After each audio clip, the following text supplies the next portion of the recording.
महाराष्ट्रातील महत्त्वाच्या बातम्या फक्त 10 मिनिटात. या चॅनेलला अजूनही सबस्क्राईब केले नसेल तर आत्ताच करा. टाटा समूहाच्या सहकार्याने उभारलेल्या पुणे मेट्रो 3चे काम पूर्ण होत आले असून त्याच्या उद्घाटनाचे निमंत्रण पंतप्रधान नरेंद्र मोदी यांना दिल्याची माहिती मुख्यमंत्री देवेंद्र फडणवीस यांनी दिली आहे. देशातील पहिली सार्वजनिक खासगी भागीदारी मेट्रो म्हणून या प्रकल्पाकडे पाहिले जात आहे. पुणे आणि आसपासच्या प्रवाशांसाठी महत्त्वाची बातमी आहे. पुरंदर येथे प्रस्तावित छत्रपती संभाजीराजे आंतरराष्ट्रीय विमानतळावर पुणे शहरातून जलद आणि सोयीने पोहोचता यावे यासाठी राज्य सरकारने मोठी योजना आखली आहे. हडपसरपासून थेट पुरंदर विमानतळापर्यंत सुमारे 10 किलोमीटर लांबीचा दुहेरी बोगदा तयार करण्याचा प्रस्ताव पुढे आला आहे. पुण्यातील लोहगाव विमानतळावर सध्या प्रवासी आणि विमानसेवेचा वाढता ताण आहे. भविष्यातील गरज लक्षात घेऊन पुरंदर येथे नवीन आंतरराष्ट्रीय विमानतळ उभारण्याचे नियोजन करण्यात आले आहे. मात्र पुणे शहरातून या विमानतळापर्यंत पोहोचण्यासाठी सुलभ आणि वेगवान वाहतूक व्यवस्था उभारणेही महत्त्वाचे आहे. त्यासाठी दिवे घाटाच्या खालून बोगदा तयार करण्याचा विचार करण्यात आला आहे. देवळाली कॅम्प पोलीस ठाण्यात दाखल गंभीर गुन्ह्यातील मुख्य संशयित निदा खान हिला आश्रय दिल्याचा आरोप असलेला एमआयएमचा नगरसेवक मतीन मजीद शेख उर्फ पटेल या संशयिताचा नियमित जामीन अर्ज नाशिक रोड अतिरिक्त सत्र न्यायालयाने मंजूर केलाय. संशयिताला 75,000 रुपयांच्या वैयक्तिक जात मुचलक्यावर आणि अटी शर्तींवर जामीन मंजूर करण्यात आलाय. अतिरिक्त सत्र न्यायाधीश केदार जोगळेकर यांनी हा आदेश दिलाय. केरळ राज्याबाबत मोठा निर्णय घेण्यात आलाय. राष्ट्रपती द्रौपदी मुर्मू यांनी केरळचे नाव बदलून केरळम करण्यासंदर्भातील केरळ विधेयक 2026 याला मंजुरी दिली आहे. राष्ट्रपतींच्या मंजुरीनंतर या विधेयकाचे कायद्यात रूपांतर झाले असून राज्याच्या अधिकृत नावात बदल करण्याचा मार्ग आता मोकळा झालाय. महाराष्ट्राच्या प्रशासकीय व्यवस्थेत महत्त्वाचा बदल करण्यात आला आहे. राज्य सरकारने महाराष्ट्र शासन कार्यपद्धती नियम 2026 अधिसूचित बदल केले असून सार्वजनिक हिताच्या दृष्टीने एखाद्या मंत्र्याने घेतलेल्या निर्णयात मुख्यमंत्री हस्तक्षेप करू शकतील अशी तरतूद करण्यात आल्याचे समोर आले आहे. या बदलामुळे मुख्यमंत्री देवेंद्र फडणवीस यांना मंत्रिमंडळातील विविध खात्यांच्या निर्णयावर अधिक प्रभावीपणे देखरेख ठेवण्याची भूमिका मिळणार आहे.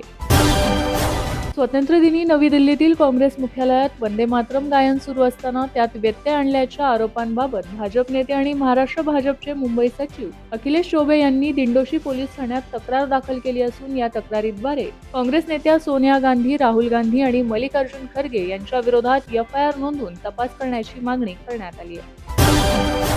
पुणे ते छत्रपती संभाजीनगर हा प्रवास अवघ्या 2 तासात पूर्ण व्हावा हे माझे स्वप्न असून त्यासाठी शानदार महामार्ग विकसित केला जात आहे अशी घोषणा केंद्रीय रस्ते वाहतूक आणि महामार्ग मंत्री नितीन गडकरी यांनी केली आहे. या 6 पदरी महामार्गामुळे पुणे ते छत्रपती संभाजीनगर आणि तिथून पुढे नगरपर्यंतचा प्रवास अत्यंत जलद आणि सुलभ होणार असून त्यासाठी विमानाची गरज नसेल असंही गडकरी म्हणाले आहेत. मुंबई ते बंगळुरू हा प्रवास 5 तासात होईल असे रस्ते बनवण्यात येत असल्याचं देखील गडकरींनी सांगितलं आहे. पुण्यातील आयोजित एका कार्यक्रमात बोलत होते.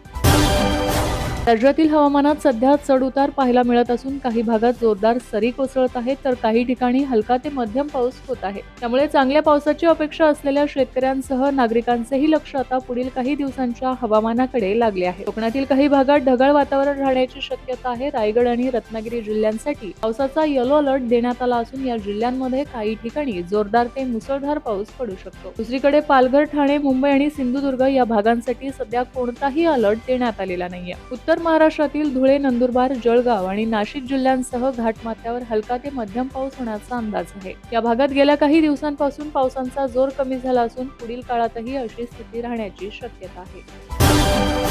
शैक्षणिक संस्थांमधील भरती आणि नियुक्त्यांमध्ये होणाऱ्या कथित अनियमिततेची चौकशी करणाऱ्या विशेष तपास पथकाला संपूर्ण राज्यातील शैक्षणिक संस्थांची चौकशी करण्याचे आदेश मुंबई उच्च न्यायालयाने दिले आहेत. कोणतेही राजकीय संबंध किंवा अतिमहत्त्वाच्या व्यक्तींशी हितसंबंध असलेल्या कोणतीही संस्था या चौकशीतून वाचू शकत नाही असेही न्यायालयाने स्पष्ट केले आहे. ज्या 1,65,000हून चालकांनी मराठी भाषा शिकली आहे त्यांच्यावर कोणतीही कारवाई केली जाणार नाही. मात्र जे मराठी शिकणार नाही त्यांच्यावर आम्हाला कारवाई करावी लागेल. लोकांनी येथे येऊन काम करावं अशी आमच्या सरकारची इच्छा आहे. जर तुम्ही आम्ही मराठी शिकणार नाही असं म्हणत असाल तर ते चालणार नाही. ज्यांना मराठी येत नाही त्यांच्यावर कायदेशीर कारवाई केली जाईल. जे मराठी भाषा शिकणार नाहीत त्यांचे परवाने कायमस्वरूपी रद्द केले जातील अशी स्पष्ट भूमिका परिवहन मंत्री प्रताप सरनाईक यांनी मांडली आहे. राज्याचे मुख्यमंत्री देवेंद्र फडणवीस उद्या नाशिक दौऱ्यावर असणार आहेत. मतदार यादीच्या एसआयआर उपक्रमासाठी भाजपची उद्या महत्त्वाची बैठक पार पडणार असल्याची माहिती मिळते. आगामी काळातील संघटनात्मक बाबी आणि एसआयआर संदर्भातील नियोजनावर मार्गदर्शन करण्यात येणार असून मराठवाडा आणि उत्तर महाराष्ट्र विभागातील पदाधिकारी व लोकप्रतिनिधींची ही बैठक होणार आहे. शिवसेना पक्ष आणि चिन्हासंदर्भात आज उच्च न्यायालयात सुनावणी पार पडणार आहे. शिवसेना पक्ष आणि या पक्षाचे चिन्ह या मुद्द्यावर सर्वोच्च न्यायालयात याचिका दाखल करण्यात आली आहे. केंद्रीय निवडणूक आयोगाच्या निर्णयाला उद्धव ठाकरे यांच्याकडून सर्वोच्च न्यायालयात आव्हान देण्यात आले आहे. पुण्यातील गुरु नानक डेअरी अँड स्वीट्सचा परवाना स्वच्छतेसंदर्भातील तक्रारीनंतर 12 जून रोजी निलंबित करण्यात आला होता. या प्रकरणात आता मुंबई हायकोर्टाने एफडीएला फटकारलं असल्याची माहिती मिळते. मिठाई दुकानदाराला 5 लाख नुकसान भरपाई देण्याचे आदेश देण्यात आले असल्याची माहिती आहे. पुण्यातील गुरु नानक डेअरी अँड स्वीट्सचा परवाना निलंबित केल्यानंतर एफडीए तपासणीत दुकानाने नियमांचे तब्बल 98% पालन केल्याचे समोर आले. मात्र तरी सुद्धा एफडीएने दुकानाचा परवाना परत दिला नसल्याची माहिती मिळत आहे. याच पार्श्वभूमीवर न्यायालयाने आता एफडीएचा परवाना निलंबित करण्याचा आदेश हायकोर्टाकडून रद्द करण्यात आल्याची माहिती मिळते. डॉक्टर नरेंद्र दाभोळकर प्रकरणातील आरोपी सचिन अंदुरेला मोठा दिलासा मिळाला आहे. त्याला जामीन मिळाला असून जन्मठेपेच्या शिक्षेला स्थगिती मिळाली आहे.